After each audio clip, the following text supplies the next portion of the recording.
Be advised, the digital graveyard contains the following: adult language, bad advice, and spoilers.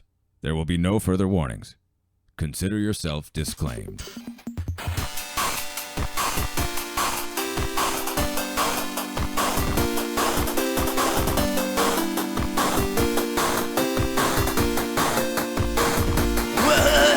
The Digital Graveyard, the #1 morning drive show, KXX Crazy in the Morning Drive. It's your host, Eric Graves, and with me, the crazy madman, Bobby Digital, here as always. Today is August 9th, 2020. We got a lot to talk about today.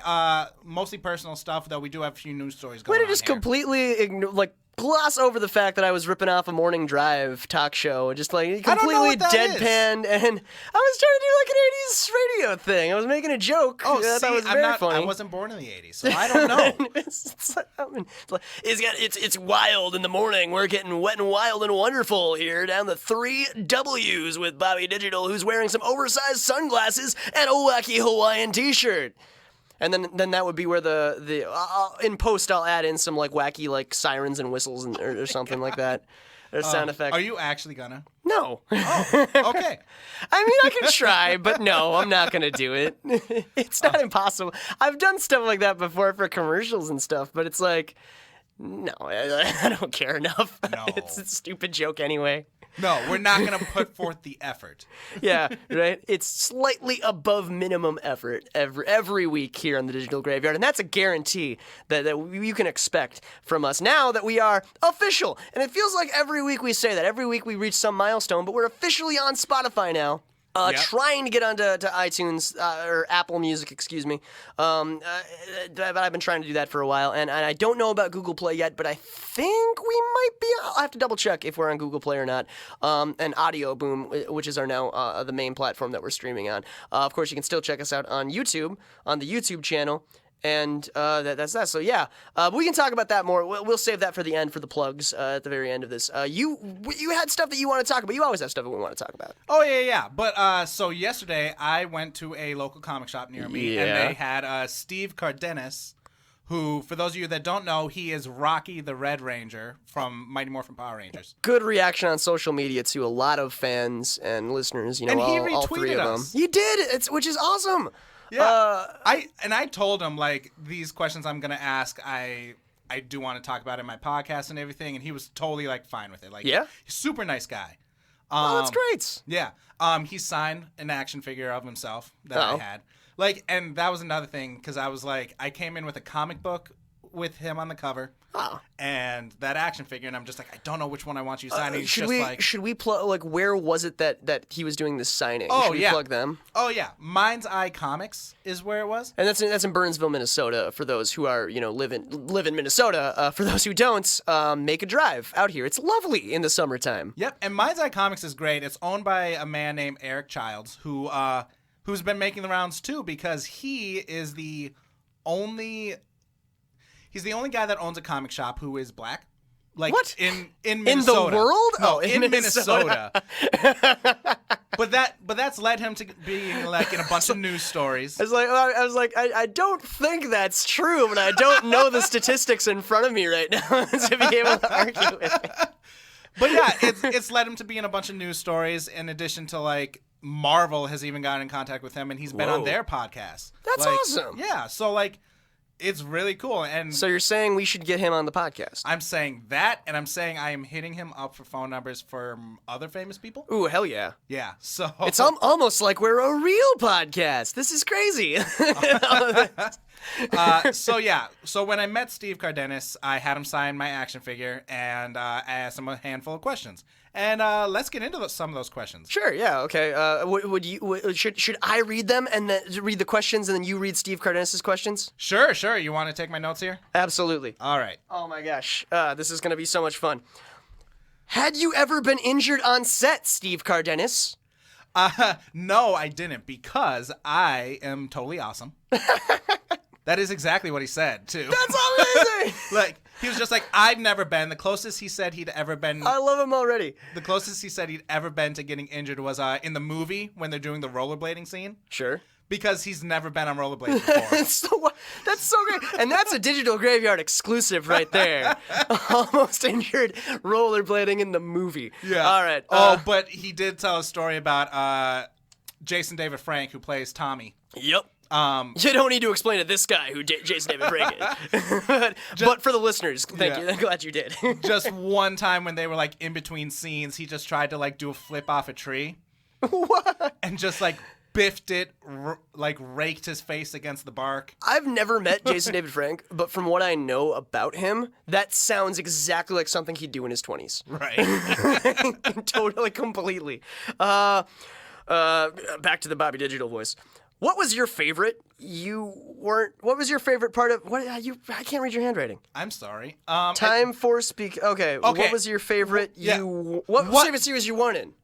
Is that the question? Yeah. What was your favorite Power Ranger that you weren't in? And he said it was Time Force because they were adults. See, I did Steve Cardenas that time. Yeah, he was like they were allowed to be a lot more mature than all the other ones because the other ones have to be high schoolers. I remember time. Yeah, they were like police officers, but it's time. Yeah. I totally remember that one. Okay.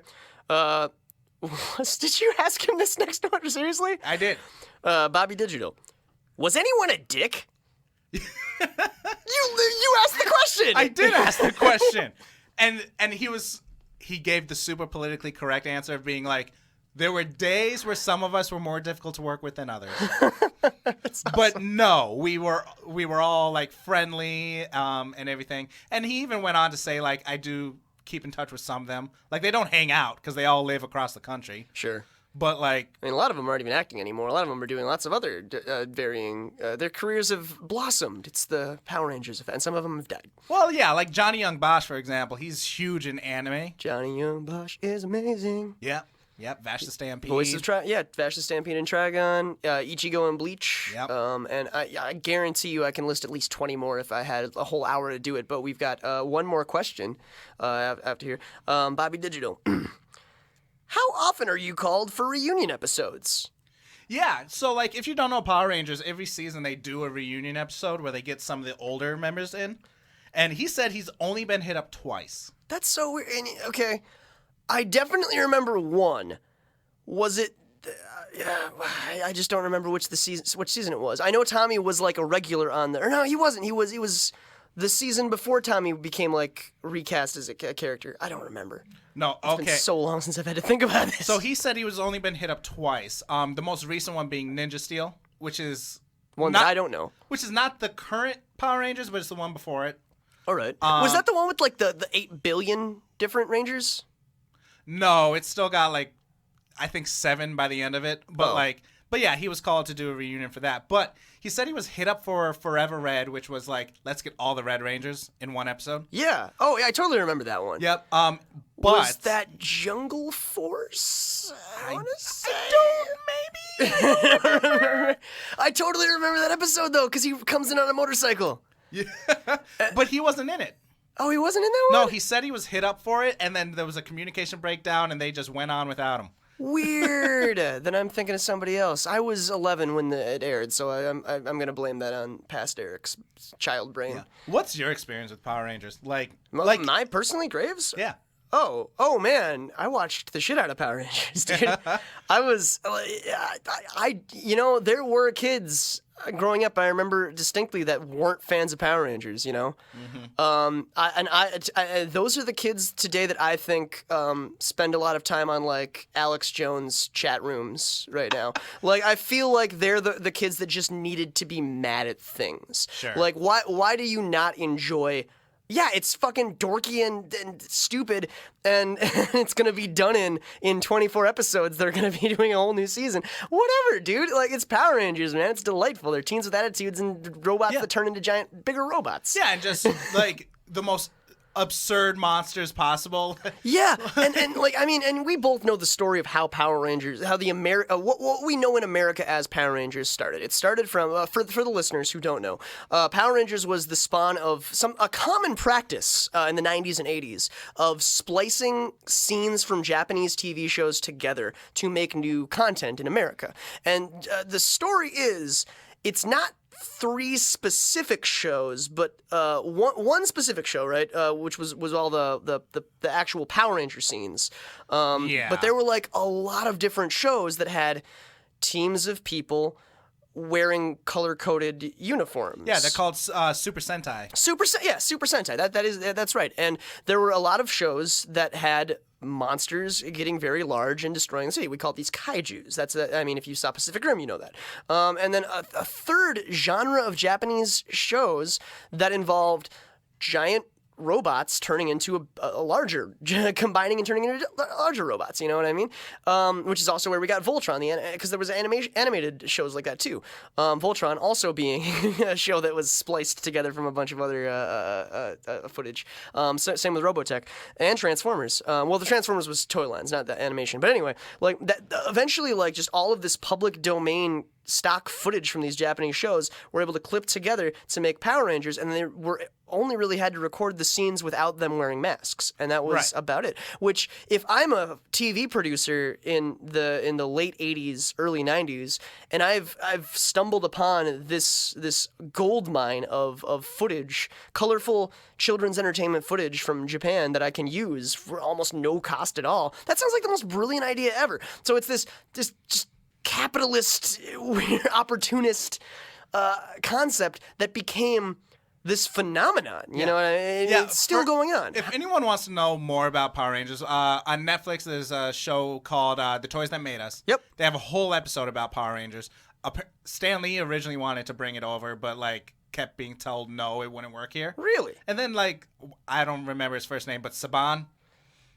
Oh yeah, I mean I don't know his you first know name the either. logo. I know the logo. Yeah, you know the logo. Like it's him. Is he brought it over. almost as prolific in '90s television as Klasky Supo, which did a lot of the animation for Nickelodeon. But yeah, the Saban Entertainment was everywhere in Saturday morning cartoons. Yeah, he's the one that like, you know, galvanized the Power Rangers to be what they are. Makes so much sense. So yeah, like just everything about it, like the story of how we got Power Rangers is so darn charming. Now that I'm an adult, and I'll be honest, I haven't watched an episode of Power Rangers since I was maybe 14. Honestly, after like meeting Steve, I just went home and watched like his introduction episode. Yeah? Like, yeah. That's awesome. Oh my gosh, like it's so wholesome watching old Power Rangers. That's and it is dorky and it is lame. Like, it's totally dorky, and but you know, and we mentioned this earlier in the conversation too. Like a lot of they're always, with a few exceptions, they're always very, very young actors who are almost always never had anything to their name career-wise before that point. Mm-hmm. And some of them choose not to act anymore. You know, Jason David Franks is now he does stunts and he does like martial arts. You know, and a lot of them do that too. And some of them just quit and, you know, go and do normal people things. Others, like Johnny Umbash, who has a very prolific voice acting career. I know there was another Red Ranger. I don't remember the season because it was well after I stopped watching. He's been in a couple of other, like, Magnolia horror. He was in Tucker and Dale versus Evil. Okay. But a couple of other, like, goofy horror comedies, too. And, like, when you see, like these actors, and then you look them up on IMDb, it's like, oh, they got their start as Power Rangers. And there's been a million of them. There's been millions of them. Oh, yeah. Jeez, like every couple years, there's like a whole new Power Ranger team. Yeah. Just like Ninja Steel, Time Force, Dino SPD, Force. Dino Force, the one where they're wizards. Like, there's a ton of them. Like, it's like throw a dart at a wall with a bunch of different topics on it, and that's the next season of Power Rangers. It's amazing. Look it up on YouTube, people. There's one season where the gimmick is trains. Oh wow! Like that's their gimmick. What a great world. See, how could like who is so dead inside as to not love the sheer the beauty of this chaotic amalgam that is modern day Power Rangers. It's beautiful. I find in children's entertainment. You know. Yeah. I love it to death, and it's really cool that you got to meet him, and I'm really glad. We got such a positive reaction on the social medias from the whole ordeal. Hopefully, we can interview more Power Rangers in the future. Yeah, yeah. Let's get all like let's get all of the original Mighty Morphin Rangers. I bet David Franks would do it. Jason David Franks. I bet he would probably charge something, but Yeah. I bet he would be willing to come on the podcast. Well, you know? and, I'd say hit up Walter Jones or someone like Johnny and Bosch. Johnny and Bosch. Oh my God, that we could do it. It would be a 2-hour episode of you and me talking to Johnny Young Bosch about everything that he's been in. Johnny Young Bosch, if you are listening, and we know you are, please hit us up. Because we know you have a Google alert that says when anyone mentions your name, it gives you a notification. So I mean that completely endearingly. I would too. Quite frankly, if I was you, but if you would like to come on the podcast, we will 100% facilitate that. Yeah, you did star in Eric's favorite anime of all time. It's Trigun. It's 100%. I can't even challenge you on that because that's true. And gosh, we will do everything in our podcast. It won't be like a gotcha journalism interview either. We won't be challenging you as well, how come you supported? There's none of that. It'll all solely be praise. It'll solely be us kissing your ass for 2 hours. Yeah. That's a promise I can make to you. and then every 45 minutes he'll get to say something because the rest of it will just be us being like, how amazing was Bleach season 2 episode? Oh my God. It's so great. Oh, Wow. I love that he did the English dub over of the live action version of Bleach too. Oh, did he really? Which that's is great. so funny because that does not match. Why would you not do it? Why would you not do that? It's if you're Johnny Mbach. If I was a voice actor on his level, I would literally do everything that was ever offered to me. I would do Christopher Sabat. I would be Christopher Sabat. I would do literally anything that anybody asked me to do, and just with a slightly different voice. That's what I would do. Right. Oh my gosh. Okay, so moving on. Last week we had asked, we'd kind of gone back and forth being what's our top 5 favorite Pixar movies? We did do that, I remember. Yeah. And I did tweet for everyone, I put on Facebook for everyone to give us their favorite and why. Yeah, they're different, you clod. Yeah. tweet and Facebook, come on. Oh my gosh. You just triggered an internet you war. say twad? I said Claude. Oh. Like I Steven heard Universe. twad. Yeah. What is a twat? Man, did we just invent a new insult? It's it sounds unpleasant. It's like a twat mixed with a clod. It sounds dirty. Yeah. I don't like it. I don't like what you've unleashed upon the internet. Oh my gosh, a twad. We were about to talk about Pixar, and now we've gone into this realm. Elastigirl makes the internet dirty. And that is Pixar does give every mom a dump truck ass. Yeah. That's the rule. Oh man, okay, this is gonna be a great episode. Oh man, it's a sexually charged episode of the Digital Graveyard this time. Oh man, okay, let's just move on. I made a list of my top 5, but No, we gotta bring it back. What's okay? Okay. What's First your of all, sexiest Pixar moms? Okay, that's next week's list. Sexiest Pixar moms. Well, it's Oh Elastigirl. my God. Just straight out, right? Well, yeah, but I mean, we can make a list of this. I'm sure we can do. Dory's mom. No. Yeah, it's a fuckable fish. Never thought I'd hear those words. Well, welcome to the Digital Graveyard. Another run. Everything, all the regrets, but man, here we go. Okay. No, okay. What are your goddamn favorite Pixar movies, Bobby? Okay, let's start with the number 5. I said Toy Story 2. Toy Story 2. Okay. Yeah. And for number 4, I put Toy Story 3. Because, okay. Toy Story 2. Okay, Toy Story 2 after Toy Story 3. Right. Okay, yeah, I agree with that. Because I'm just okay, the Toy Story trilogy, ignoring number 4, Yeah. I'm is the perfect trilogy of any movie. Yeah. And I'm not afraid to say that. And 4's fine, but you're right to not include it in the trilogy. Right. Because 3 was the ending. Yeah. We didn't need 4. It's not a bad movie. Yeah, no, but I would say 2 is almost reminiscent of that as well. 2 is just a sequel, and it was back before you planned movies to, especially children's movies, to be these big interconnected things.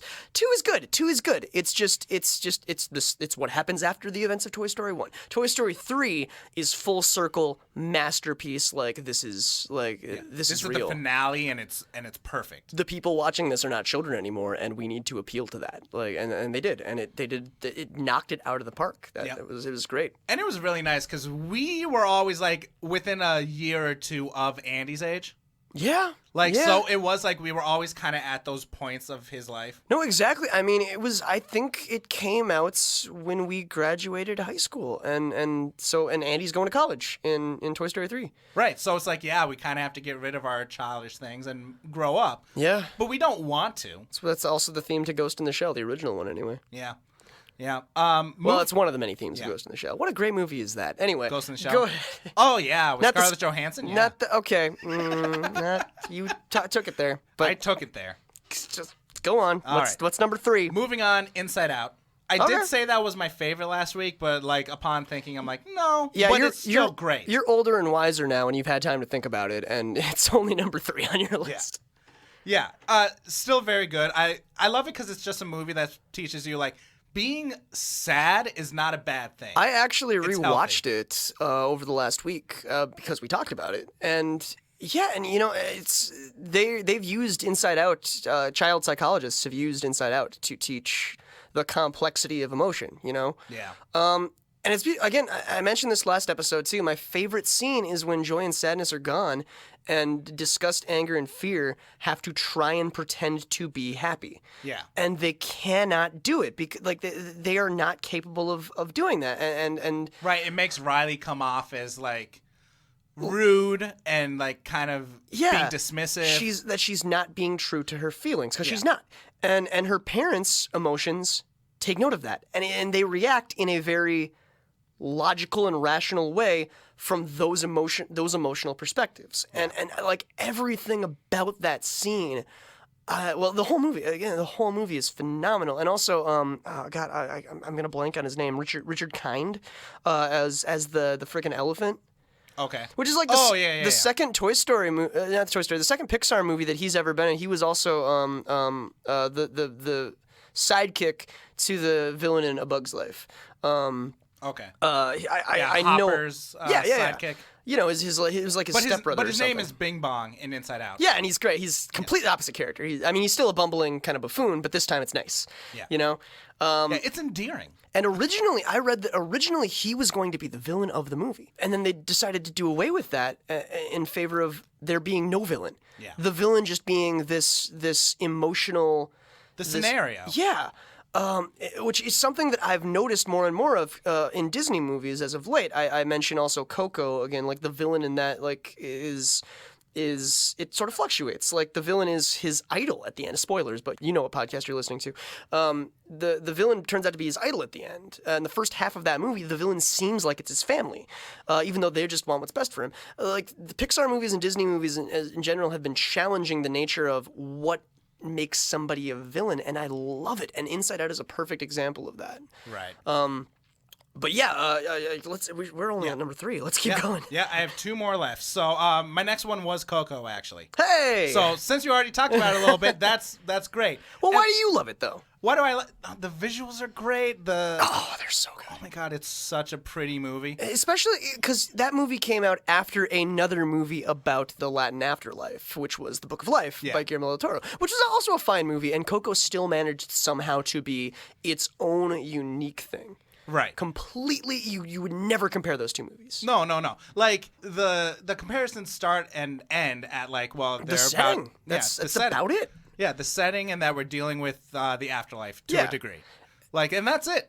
Yeah, it really is a brilliant example of I mean, clearly this wasn't intentional, but it was just the setting is like saying like Grimm's fairy tales. You can make Snow White and you can make Sleeping Beauty and you can make Cinderella, and all of those are from the same like Germanic European mythos, but they're 3 completely different stories. They're completely different fables, and Coco and the Book of Life are that too. Yeah, it's the same fantasy setting, but they're completely unrelated because they're completely different incidents. Yeah. But yeah, like, and that movie uses that song "Remember Me" like to such a great effect. Oh my God! Yeah, like throughout the entire thing, really. It's everything. Everything about that movie is it's so if I had done this top 5 list, it probably would be my number 2 as well. Yeah. Well, I gotta say, okay, it's one of the best movies that I think exists. But my number 1, yep, is Ratatouille.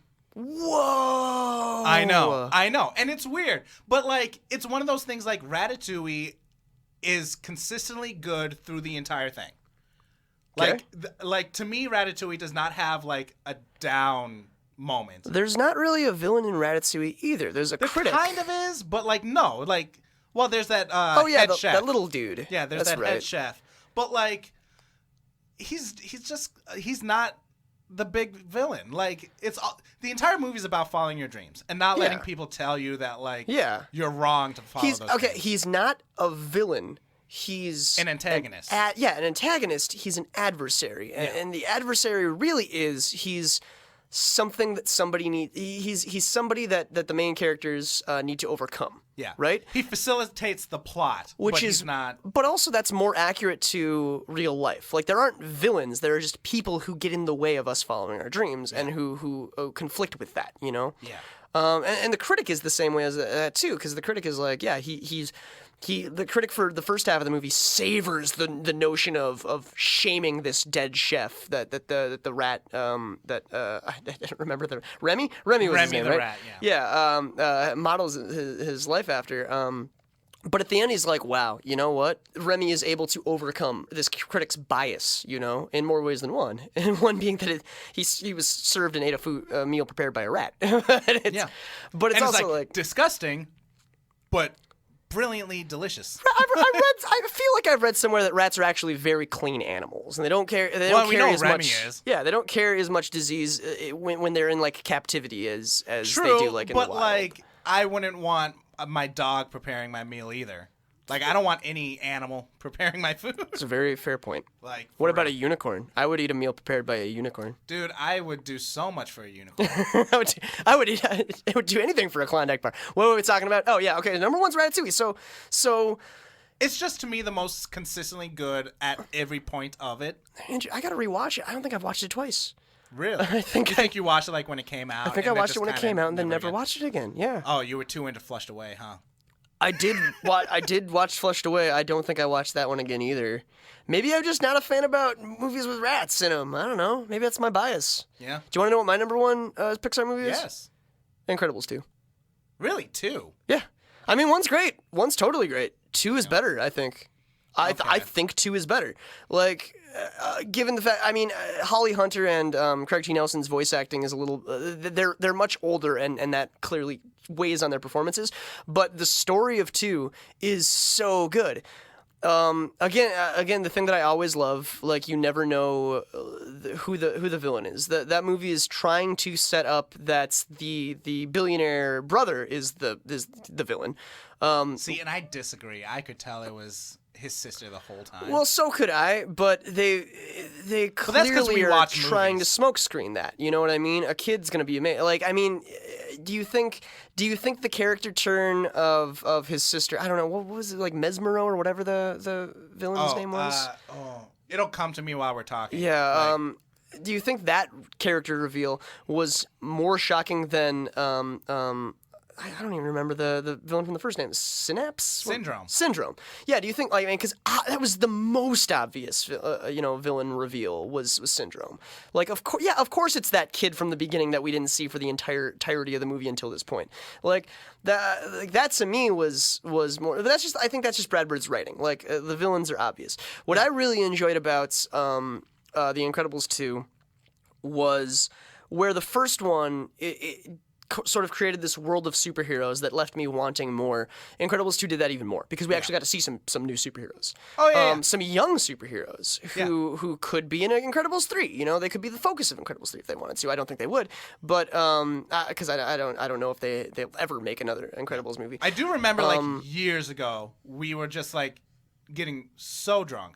But we pitched our idea for Incredibles 2, and it is very different from what we eventually got. I do not remember this conversation. I must have been very, very drunk. Well, I guess, yeah, I was a little more sober. But, like, our pitch for it was that we would do, like, a time skip. Sure. And that Violet would be, like, in her freshman year of college. Yeah. Whereas Dash is going into, like, his freshman year like of the high Toy school. Story 3 of Incredibles. That's right. I mean, that makes sense. That sounds like something I would pitch, yeah. And that, yeah, the story would be, like, Violet is distancing herself, like, both physically and because of her powers, like, emotionally, whereas Dash is like, I kind of need her. Like, I don't like my sister being gone. Sure. You know? But that's neither here nor there. Yeah, that's what could have been. One of the But many I conversations. still we think had. that should be number 3 because the first movie was about dad, second movie is about mom, and the third one should be about the kids. Well, and certainly. I definitely think they should move on to the kids should be the focus if they ever make another one because, like I said, Christy Nelson and Holly Hunter are getting older, and you can tell it in their vocal performances. And that's not ageist or anything, but that's how you plan for movies. Like if your actors aren't going to be available, you plan for a contingency, you know. Right. But again, so what I say, like about Incredibles 2, Void, I remember being the only one I remember. Well, like Screech 2 was like an owl, but so like the junior heroes that were in Incredibles 2. Yeah, they had like the electric one and the one who could like spit up like lava or something. Yeah, and the one that was like a Screech owl, and then Void, who was the chick with blue hair, who also Who had the most OP powers. Yeah, portal powers. I'm telling you, teleportation is the best power. Yeah. We've had this debate before. We will one day dedicate an episode to this debate. But for listeners right now, if you have the choice between one power, teleportation, do it. I lost my train of thought. But yeah, Incredibles 2 is your favorite. Oh, I was going to make the point that Void also has a dump truck ass. They have to. But on a serious note, I do think the action sequences in Incredibles 2 are everything that I loved about the action sequences in Incredibles 1, but more, which is what you want from a sequel. But at the same time, like what I like about both of them is that the main plot of it is like very adult things. Like Mr. Incredible's having his midlife crisis. He misses his glory days. Well, and the first one is about like the same thing. Yeah. It's is when you're in your 20s and everything's amazing and you feel invincible, and then when you have to settle down and a boring job and you have to raise your kids and your priorities get changed. That's the whole premise of the first Incredibles movie. The second one is that more again, but now it's like, well, what if the change is what's best for your family is your wife taking the breadwinning position, but she gets to have a fulfilling job that you love, and you have to reevaluate your situation and take care of your kid, and that's what Mr. Incredible deals with. But that's a B story. That's also the entire story of the thing too. The Incredibles is great. Brad Bird's amazing. Yeah. And he also did Iron Giant, and that's the best movie that exists. Yeah. So yes, Incredibles 2 is my number 1 Pixar movie. All right. Coco's number 2. All right. Should we just move on to some of the stuff that's happened this week? Oh, sure. Yeah, I guess that whole half hour counts as just our pleasantries, I suppose. So let's go on to some of the news of the day. All right, let's start with Mulan since we're already on the Disney train. All right. Mulan, the live action remake is coming to Disney Plus. Yep. Officially. I've heard the announcement too. No theater release. It will be released directly on Disney Plus. Yep. However, they are requiring that you pay $30 for it. Oh, $30. Right. And it's like, and obviously people are mad. They're like, for $30, I can just buy the Blu-ray if you release it. For $30. Yeah, the day it comes out, you can buy a Blu-ray for $30. If you wait 2 weeks, you'll be able to buy it for half that at a pawn shop. Right. Now, Disney has come out and said, like, you buy it for $30 and it is on your device. It's yours. But at the same time, I'm like, no, that's not good enough. All of this for live-action Mulan, a movie that we're not even sure is good. Right? Like, I mean, the live-action Disney remakes have been hit or miss at best. And we haven't seen, like, there's, like, been one trailer for this film? Yeah. And yeah, it's got a lot of hype and it's got a lot of buzz around that one trailer. But again, it's like, I mean, $30 for a movie. Like, Trolls 2 was like, what, $6? It was like $20. Really? To rent it. Oh, man.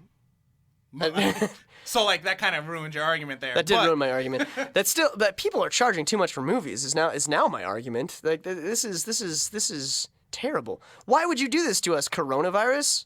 Yeah. I mean, like... This is truly the darkest timeline. And Disney's come out and said, like part of the reason that they're doing this is because they suffered a $3 billion loss due to COVID. Oh, boo fucking who? It's one of the 5 largest companies in the world. I know. So they're like, we're trying to... If they put guns on their cruise ships, they'd have, like, the 7th largest naval military in the world. Like, I'm not upset that you lost $3 billion.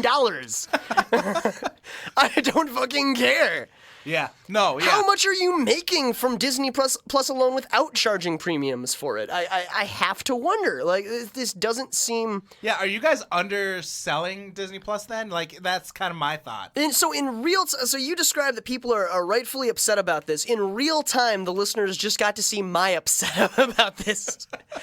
Because you didn't realize how much it was costing. You were just like, oh, it's coming. I had no idea. Yeah, I never needed to rent fucking Trolls 2. Like, why would I need to do that? So I didn't know. Like, this is garbage, man. I'm upset.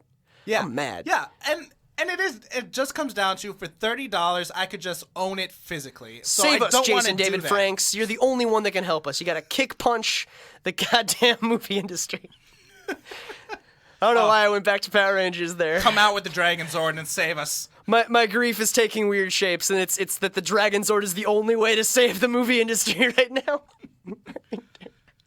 Oh man. Okay. So all right. Well, I'm not gonna do it, Bobby. I'm not gonna pay $30 to go see Mulan in my living room. Me neither. Like, yeah, come on. This is ridiculous. And like, going back to like what we did last week with Bill and Ted, they were like, we're releasing on both. Yeah. So it's like, why aren't you just doing So that? all right, so they might release. So okay, so what do you think the price point for Bill and Ted will be? So like 20, 25, like Like, you're talking to stream it? yeah. I think it's gonna be 20 to 25. Okay. So or see it in a theater for $9. Yeah. Right? Like maybe $11 Or depending more, on what like theater you're depending at. on Yeah. But yeah, It'll be more worth it for Bill and Ted, I say. You know what I spent the last week doing? Not thinking about movie ticket prices. So a lot of stuff's going through my head right now. This is, I don't know what to think about this. And also, you mentioned is like, yeah, Bill and Ted's going to do half and half. Disney is a much bigger, because who is what? It's Orion that's putting out Bill and Ted? Like the first movie they put out in like years or something? Yeah, something like that. I don't remember offhand. Because Orion was like a dead film company for years. But I know they're releasing at least one. I think it's Bill and Ted. Anyway, I wonder if they're doing this half and half, not as like a benefit to consumers, but as a necessity. Like they can't afford to not release it in both. You know what I mean? Right, because like if we release in theaters, we're not going to make money back. Like that kind of thought process. Yeah. Whereas Disney's like, well, we have a streaming service, so I guess we'll just release it to the streaming service. Yeah. You know, fuck you, everybody else. We'll overcharge you, but we'll do it. So not only will the movie be available in places other than Disney Plus, No. so not only do you need to have a Disney Plus subscription, you're also going to pay $30 for this movie. Yeah. Shouldn't the price of the Disney Plus subscription be subtracted from that? Like, okay, if you were to tell me that like for, let's say $10, I get to rent it. yeah. Like, great, I'll do that. But like or heck, even for $20, say that I get to own it digitally. God damn! When I first got a PlayStation 3, I rented a Clockwork Orange for $3. Mm-hmm. That was how much it cost to rent a movie in the early days of streaming. That's insane to me. Like how you can charge $30 for a goddamn. I mean, I get it's a new movie, and there's not.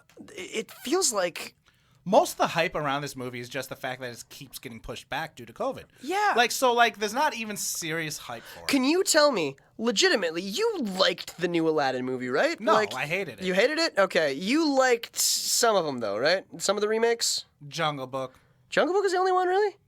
Yeah. Okay. That's really All right. So, I mean, I guess this proves my point even further. Like, can you tell me that you would have paid $30 to see the live-action remake of Aladdin? No. Would you have paid $30 to see the live-action remake of Beauty and the Beast? No.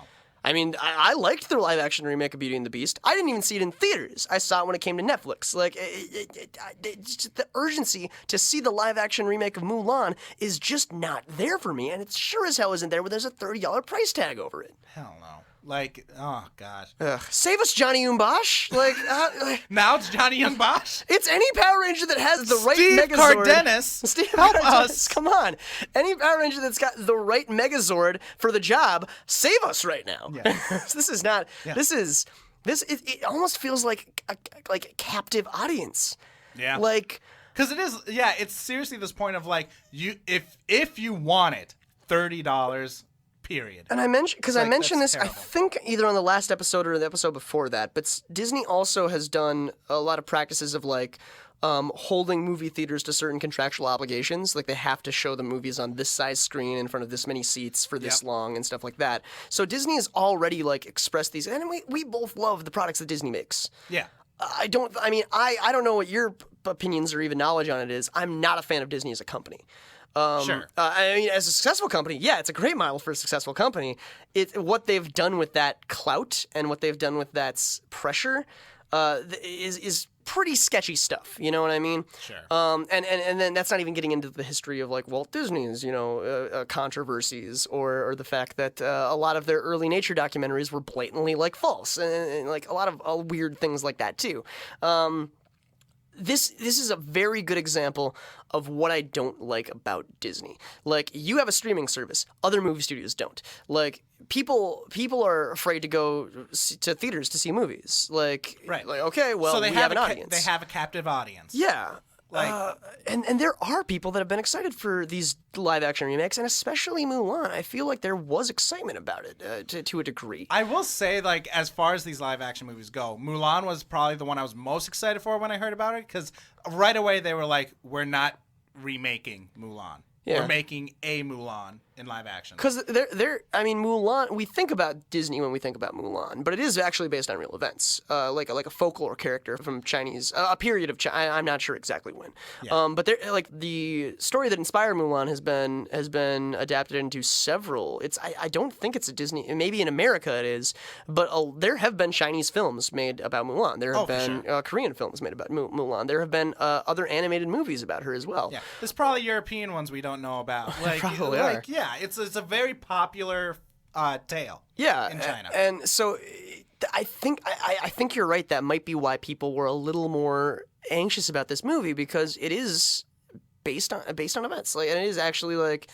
Again, one of the minute that I knew that Once Upon a Time was going downhill was when they added Mulan, because it was like, okay, well, so they can just add any Disney property now. Yeah. Like, Mulan's not a fairy tale character, you know.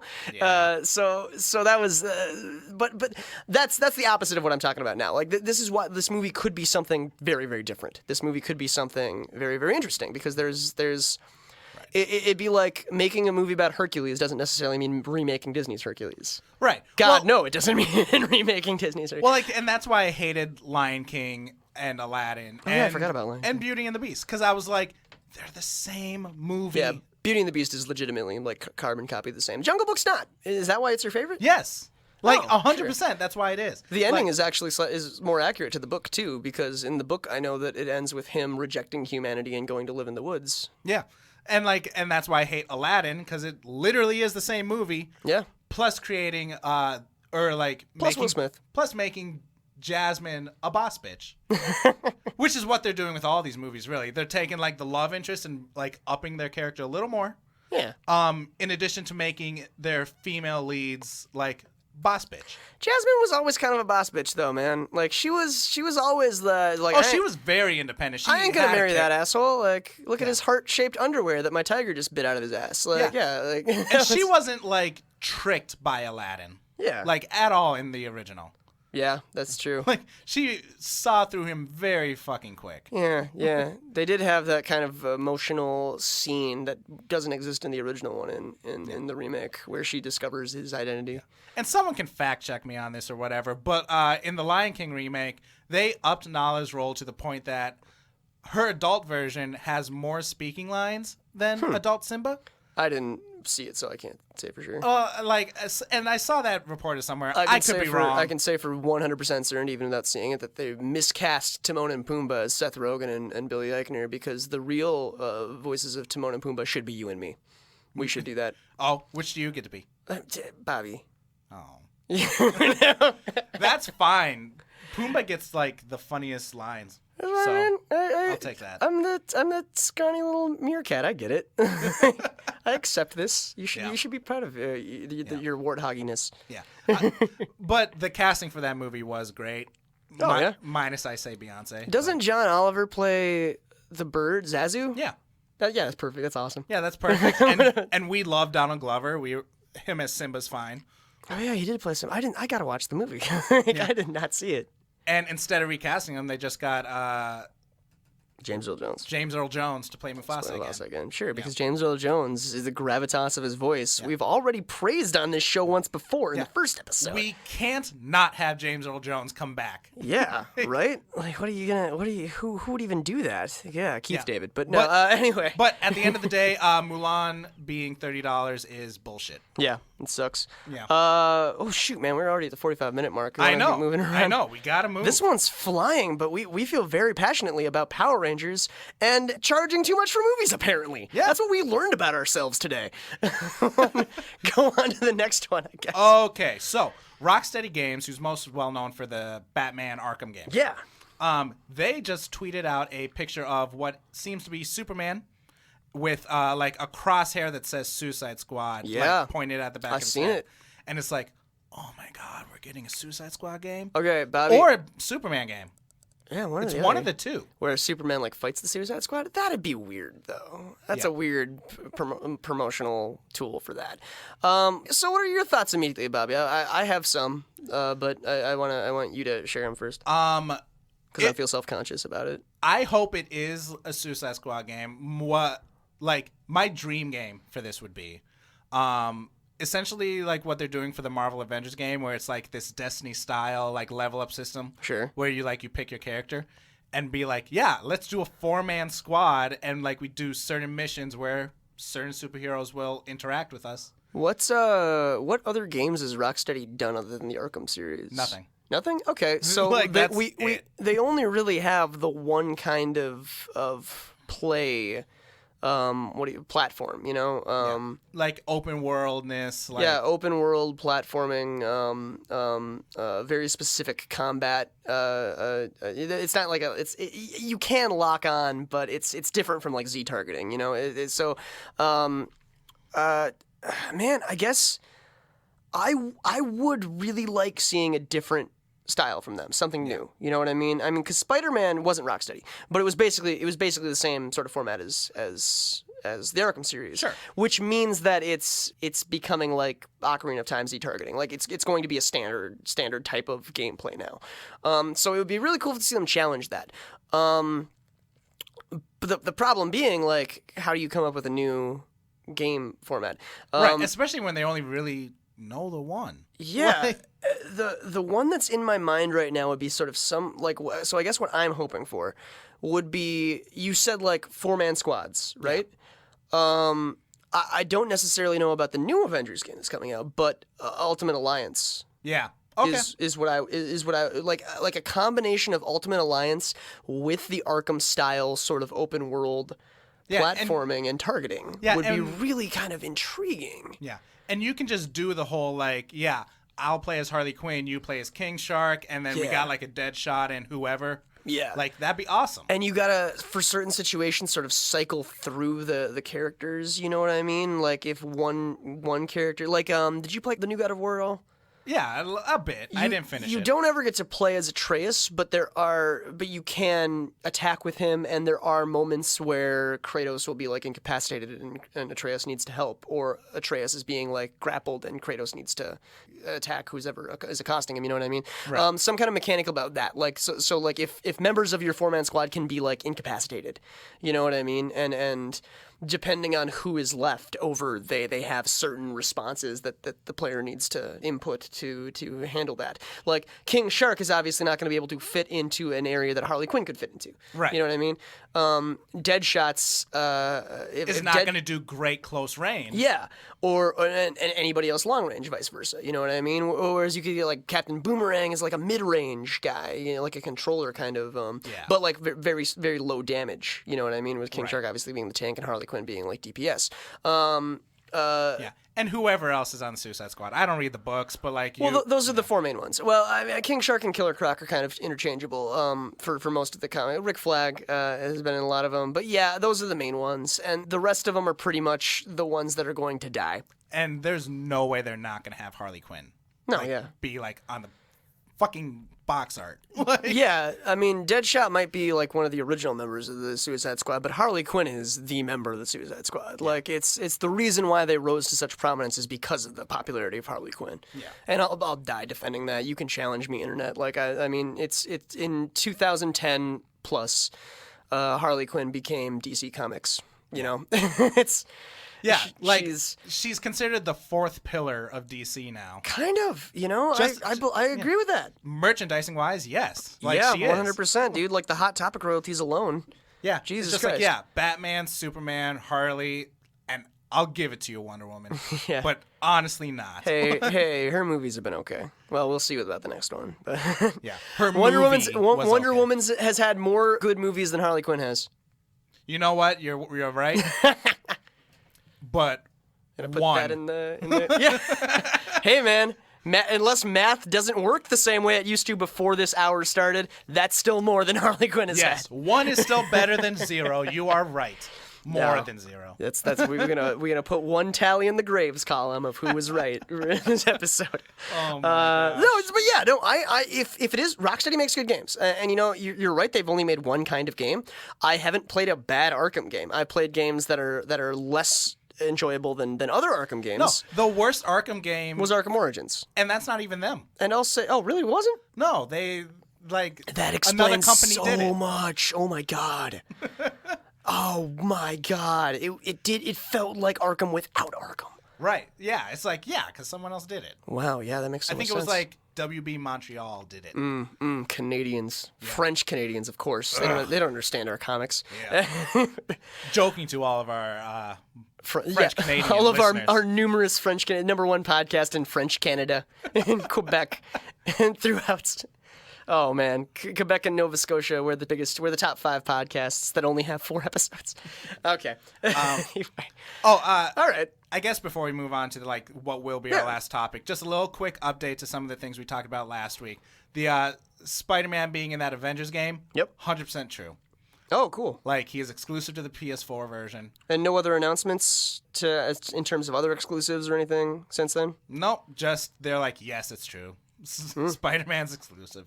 Well, it's good that we confirmed Yep. our But- statements from previous episodes. But okay, and all the other systems get nothing. Oh, wow. Wow. So, So our worst fears have been realized. not yours, mine. Like it's Yeah, that's true. I'm probably it's not neither gonna play it. it's neither of our worst fears because we like Sony. So Yeah, we have PlayStation. yeah, We're right. yeah, we're And good. everyone else is wrong. Yeah, we're good. And the last thing, we've been sharing this around a lot, but Animaniacs is returning. Oh yeah. I just shared that to the Facebook page, and did you tweet it? I did tweet it out. Awesome. Because this is something that's in our wheelhouse. You know, just we need talk this. about nostalgia, we talk about 90s cartoons, and we talk about, we spent a good chunk of this time talking about reboots, you know? Not the show reboot. We spent some time talking about that last episode.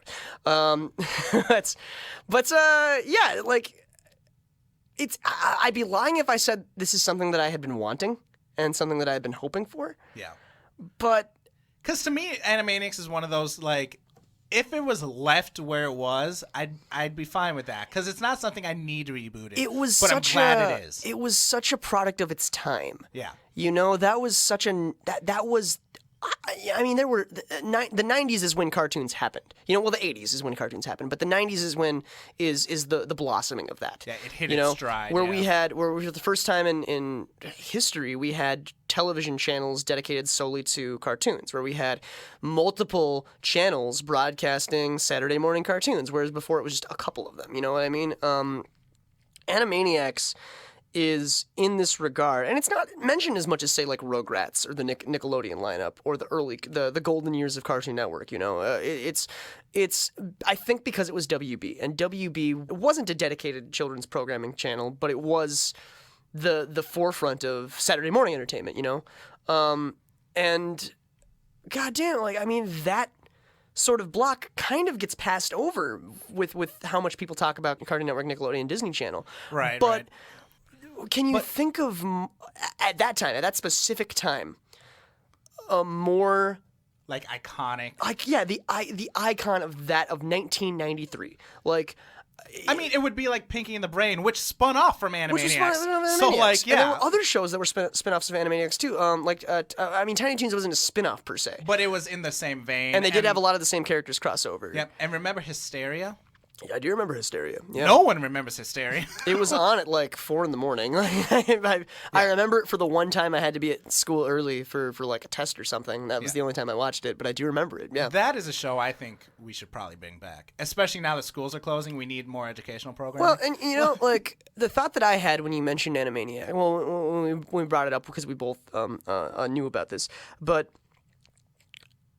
like as far as like a show that I didn't want to be rebooted, but not necessarily against it. Like they rebooted the Magic School Bus, and I wasn't like, yeah, where is our Magic School Bus reboot? I was never like that, but now that it's here, it's like, fine, that's cool. Like it's cool that kids are experiencing this in a new way. Yeah, like Animaniacs walks that fine line for people where it's like, I'm not gonna like hold it so close to my heart that I protect it. That I'm like insulted when someone's like, I'm gonna add to it. Another example, I think Hulu. I don't think they rebooted Fraggle Rock, but some of the characters from Fraggle Rock. I know there's like a very early like preschool age show about the Doozers, who are those little dudes who were always building stuff, and then the Fraggles were always eating them. Sure. You know, and it's like nobody was a fan of the Doozers in the show, but now there's this new show that you know young children get to enjoy. You know what I mean?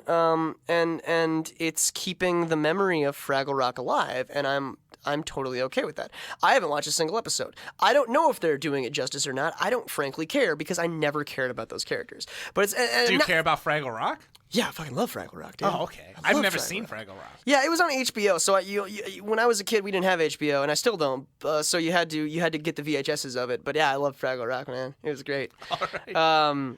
Take your what was I saying? I don't want it to sound like I don't care about Animaniacs, because I really do, and I do hold those characters very, very close to my heart. It was one of my favorite cartoons at the time, and I was directly in that age group, you know. So that doesn't speak to its quality. It speaks to my bias of when I was growing up, but you know, it's very possible. Like there have been a bunch of Scooby-Doo reboots that I've had strong opinions about. And some good, some bad. Some good and some bad, exactly. And this might be either of those. You know, like we'll have to wait and see. The fact that it's happening, I have nothing but praise for. I'm gonna thumbs up. It's like, this is not for me anymore. You do with it what you want, and if the kids enjoy it, like, do it. I've heard though that they got like pretty much every voice actor back. Well, Rob Paulsen will do anything. I mean, he is the voice actor of the '90s. Him and Jim Cummings were like 50% of all cartoon characters, and he still loves that he is Rob, but just like Jim Cummings, like and all of that. I mean, Johnny Umbash, I'm assuming, like any voice actor, like I'm assuming when you've become such an icon that's you. Rob Paulsen had his own podcast where he just invited other 90s voice actors in, and they would read like scripts from movies in characters that they've done, and it's amazing if you've ever seen it. It was called Talking Tunes. I loved it. Yeah, but I know, I've seen it. Wow. So good. But yeah, I was like, of course Rob Paulsen is down to do this again, dude. Like, he went online and did an updated version of the Nations of the World song that he did. Like you can't tell me he doesn't love what he's done, you know? So of course he's coming back. Like, I love him. I love it to death. Of course, the only like and Rob Paulsen, if you're listening, and I assume you are because you probably have a Google notification that pops up anytime somebody mentions your name on the internet. If you'd like to be on the show at any time, like, we will just kiss your ass for 2 hours. I promise you. Any voice actor, literally any voice actor, we'll do that. Yeah, should that just be the title of the episode? Any voice actor will kiss your ass? Yeah, we will kiss any voice actor. That's something along that lines. I'll come up with something. All right. It'll be good. Or just be like, it's Morphin time. It's Morphin time. Yeah, that's a good one. That's a good. Yeah. Trademark. Yeah, Digital Graveyard. We trademark It's Morphin time. Morphin time. In the entrance to being fair and balanced, TMCR. Oh man. But, what were we talking about? We were talking about Animaniacs. I think the only like segment that they're probably not going to bring back, like, okay, like, because there's a ton of characters in Animaniacs. Sure. The ones that I don't think they're gonna bring back. Wheel of Morality for sure is coming back. Oh, for sure. But I think they won't bring back Slappy, because I know her voice actress died. Oh, yeah. What about her grandson, though? I mean, maybe they'll fold him into other things, but I don't think they'll do Maybe he's Slappy. a hateful old man now. And his granddaughter is the new character. I also wouldn't be surprised if they said no to the Good Feathers. The pigeons. Oh, yeah, that were like the Three Stooges? Well, they were like supposed to be like mobster type. Oh. Huh. Oh, right, because Good Feathers. Yeah, that makes sense. Yeah. Because that's a reference that everybody's going to get these days. Yeah, the good fellas. Yeah. The good feathers, yeah. It's like, yeah, I don't think they'll carry that one over. So they'll Yeah. probably come up with new stuff to fill that out. Sure. But yeah, I'm excited. I think they better bring back Pinky and the Brain, though. Yeah. Like, my God. Hell yeah, man. Dr. Scratch and Sniff, dude. Like, yeah, it was great. Hello, nurse. Yeah, man, which was literally her name. Her name was first name Hello, last name Nurse. Yeah, damn, like that show is. Again, it definitely needs to be modernized because it was a product of its time. But that's what we're But, like, saying. not that you know? much. It was very, like, pop culture heavy. Yeah. And I'd say nowadays is probably the best time to be like that. Nowadays, most cartoons that I watch, especially the episodic and not like not ongoing, you know what I mean? Like Right. where it's just like one 30-minute episode that doesn't have any longer connection. Shows like that are very pop culture heavy, man. I mean, I haven't watched a ton of The Amazing World of Gumball or Uncle Grandpa, but both of those made jokes, like pop culture jokes, all the damn time from every episode that I saw. Yeah. You know? Right. And the reboot of Powerpuff Girls, Teen Titans Go, yeah, they're very pop culture heavy. those existed too. Yeah. Hey, I'll plant my flag here. Teen Titans Go was funny. Dude, you know, parents that I talk to agree with you. They really fucking love Teen Titans Go because their kids. It's got to be like one of the most popular shows on Cartoon Network. Right? It is, hands down. You can just tell by looking at their program block. Especially it's mostly filled with Teen Titans Go. Especially in the post Adventure Time world that we live in now. But here's the darn thing, and like, you know, I can't be mad at them because they even feel made a betrayed. joke. Well, it's not that I feel betrayed. It's that I feel. We were just talking about how like I don't feel like Animaniacs. I didn't need an Animaniacs reboot, right? Right. I need a continuation of the original Teen Titans. Oh. I need that. Well, you should see Teen Titans versus Teen Titans Go, the movie. Oh yeah, no, I know that. See, like, I know that the people who make Teen Titans Go know that people like me, like, know this. You know what I mean? Because they've made fun of it on the show and in this movie apparently that exists that I'm going to go watch when I get home. But because God, Teen Titans was so good. It was so good. It was. In the age of Justice League Unlimited and Static Shock, it managed to be the same thing but being completely and utterly different from all of those other superhero shows that were on TV at the time. Yeah. And nothing has ever filled that void in my heart since then. Maybe Troll Hunters a little bit. Like Troll Hunters had the same kind of like a teenage adventure, teen type of show. But obviously, like art style, it's completely different. Troll Hunters is CGI, and thematically speaking, Troll Hunters is not about superheroes. It's about like fantasy and magic and stuff. But they're superheroes, But yeah, like the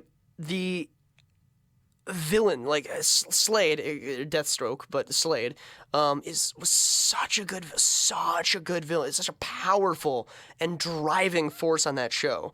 And when you compare that to Bular and Gunmar in Troll Hunters, for those who are listening right now, we'll do a show on it. We're over time. We'll do a show on Troll Hunters. Just watch it though. It's stupid good. Well, I say we just do a show on all of that, the Tales of Arcadia. Oh yeah, I just watched the new spin-off of it too. So we'll talk about that on the next episode. And Three Below and yeah, Three Below is cool. One. Oh yeah, I've seen them all, and I've seen them all in various states of inebriation too, so I can give you a thorough review of how good they all are. But anyway, in any case, we're already at the hour and 5-minute mark, so we got to start wrapping it up. Was there anything else you wanted to mention or spin off rapid fire quick? The last thing I just want to say real quick. Comedy Central has the rights to Ren and Stimpy, so they are going to be making a new Ren and Stimpy show. I heard something about that too. I didn't know it was Comedy Central. Yeah, it's Comedy Central has it, and not only do they have Ren and Stimpy, because they also got Beavis and Butthead. Yeah, that's cool. I lost the thing. Yeah, Beavis and Butthead, South Park, Ren and Stimpy. Ren and Stimpy. Yeah, I guess that's those it. three. I Okay. guess, yeah. But yeah, they got Beavis and Butthead and Ren and Stimpy now. That's so all right, man. They're going for the nostalgic adult. Yeah. And I've also heard that John Kay will not be involved in Ren and Stimpy. And Clone High.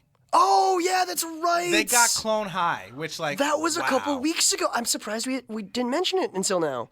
Yeah, that's gonna be great, dude. Yeah, It's gonna be especially Clone awesome. High left on such a Especially cliffhanger. and because Comedy Central has such a partnership with Hulu, like that stuff's gonna be available for streaming. It's gonna be great, dude.